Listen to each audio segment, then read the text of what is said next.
And of course, yung homecoming parade with Pampanawan and the MGI team as well in the Philippines.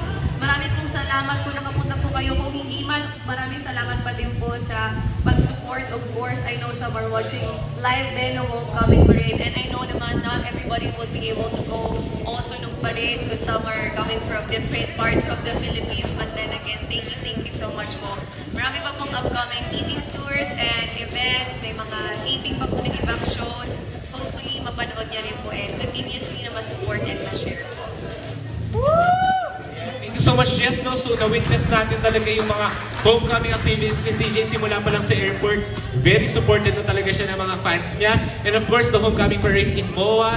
And just recently, yung homecoming niya sa kanyang hometown sa Zambales. And so, paswerte tayo at napaunlakan din tayo ni CJ today. And now, going back about your journey, no? So taking it back to your MGI journey, what memory will you think you will treasure forever? Or what's the most unforgettable thing?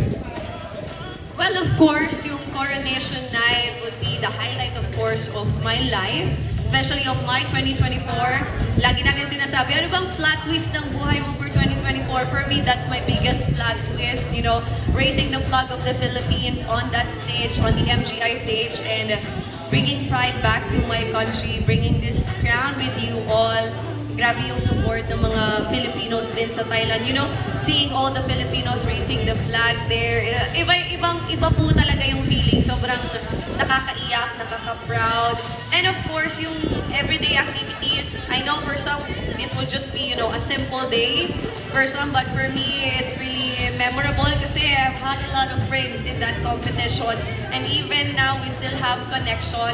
Every day, we send photos, videos, ano bang events, what's going on in our lives back in our countries.